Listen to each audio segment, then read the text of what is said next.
Guys, welcome back to Relaxed Running. Tyson Popplestone here. Now, for all you athletics fans in the world, I'm sure last night you saw the absolutely insane performance by Jakob Ingebrigsten over the 5,000 meters in Florence in Italy. Just an incredible result from just such an, it's so obvious a talent that it seems pointless to even say anymore. But what I wanted to do today was a technique analysis of Jakob, because I think what he demonstrates with his ability to run and his efficiency around the track is something that as a technique coach I can often point towards. It's always helpful to have a little bit of a guide, and with someone who's so fresh on everyone's lips at the moment, I thought who better to do this on. So one thing I just want to get clear that quite a few people ask around technique analysis is, what you're trying to say that he's just so good because his technique is so good. So just to clarify that, if that is a question that you had, the answer is it's not just the one thing that makes him so good, but it is a really important part of his toolkit, which is helping him run so efficiently. He's obviously just an absolute freak of a talent. He's trained very hard from a young age. He's got a brilliant mind and ability to race consistently. But one thing I just absolutely love about him is how smooth it is that he moves. So what I wanted to do was go through a little bit of the race from last night's footage, or the footage from last night's race, and just break down a few things that I want to try and highlight to you and also to the athletes that I work with around his running efficiency. So as a start point, I should just clarify that when we're looking at running efficiency, one of the big things that we're looking at, or two of the big things that we're trying to look at, is first of all, tension levels and how much tension is being stored, relaxation levels and how that sort of plays in with tension.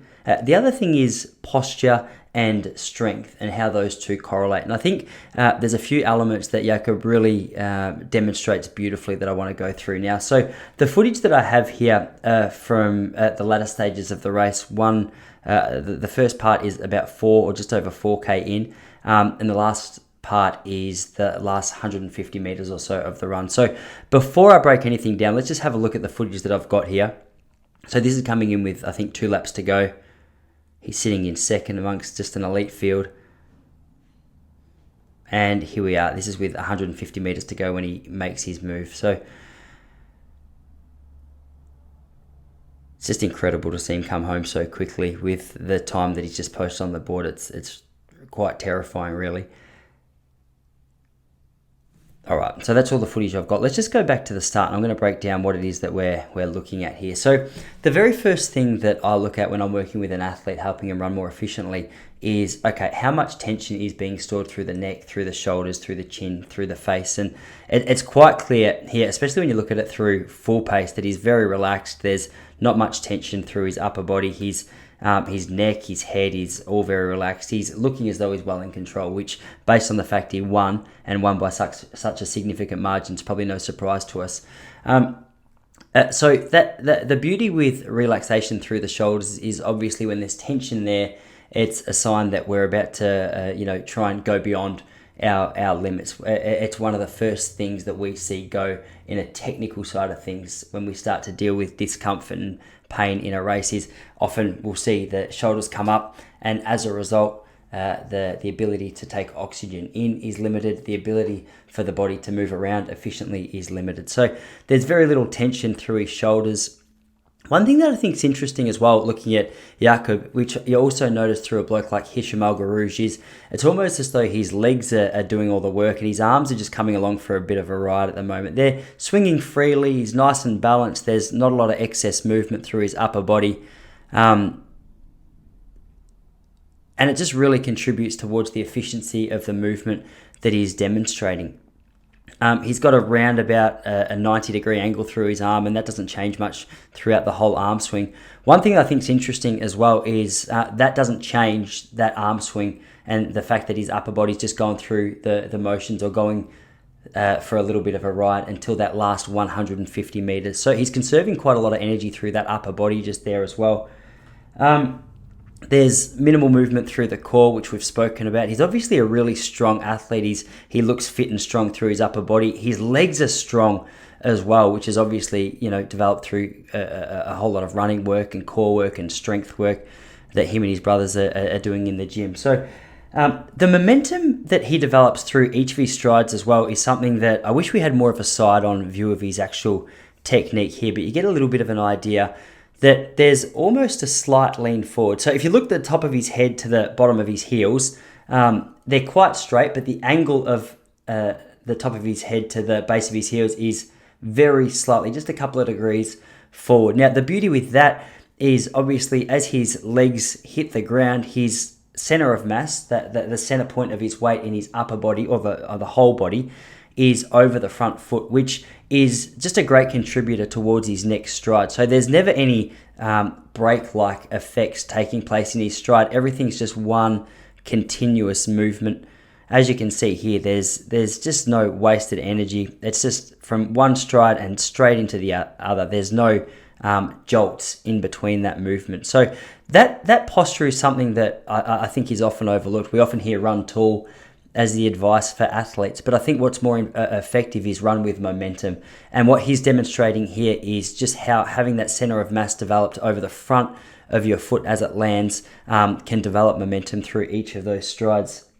So what I want to show you here is just a bit of a breakdown on how his technique changes or the way that his arms come into play to really significantly help him out sprint the other competitors around him with 150 meters to go. So here we are with 2 laps to go. It's just about to flick across to 150 meters to go. So what we're about to see here is he's been sitting in third. Obviously, the athletes in front of him are putting up a good battle.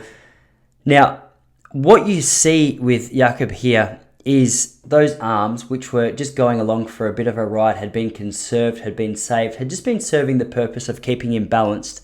But in a moment when he really wants to kick, you'll see these arms kick in like an absolute sprinter, and yet he doesn't lose the efficiency of technique. So have a look as he comes around Ahmed here.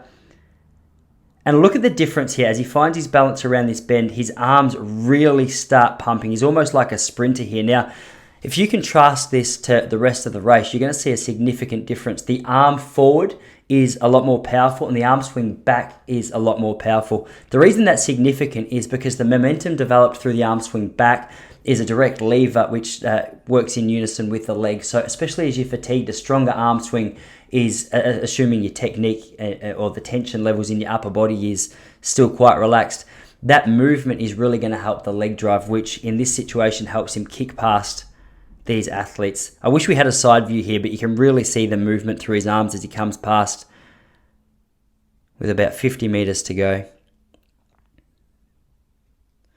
And we'll end it there. But there's a few things that we can take away and apply. Now, obviously, the advice that a technique coach for Jakob would offer him is going to be different to technique advice that your particular coach might offer you. But there is a few general rules that we can apply, and I think there's 3 takeaways that I want to highlight from there. I love the momentum and the posture that he demonstrates with his center of mass over the front of the foot. I think that's obviously been developed through a lot of core work, a lot of strength work, and potentially a lot of balance work. There's just no misuse of energy in that particular part of his technique. The second thing I really wanted to highlight was just how important it is that that upper body is not overused when it's not required to be overused. So I think a bigger focus for people trying to develop less tension in their running, for people to try and develop more relaxed running, is just helping eliminate tension from their shoulders, tension through their forearms, and working on a nice free arm swing. Once they've developed that, then the ability to use that arm swing more efficiently over the last 150 meters, like we've seen with Jakob, can really kick into place, give us a big advantage over the rest of the field. Now, I just think that the center of mass, the movement of his body as a result of all these things working in unison over the front of his foot is really significant. So, guys, there's a couple of little takeaways. If you want any more guidance, please, or you got any questions about running technique, make sure you whack them down in the questions below. If you've got any more pressing questions, you'd like to work one-on-one with getting some your professional technique advice, go and check out the Relax Running membership at relaxrunning.com. But I hope that helps. As I said, let's continue the conversation in the comments below. Make sure you subscribe. I've got videos on all things running coming out, especially if you're interested in technique, form development. Stick around. But guys, happy training. I hope you enjoyed that, and I'll see you all in the next couple of days.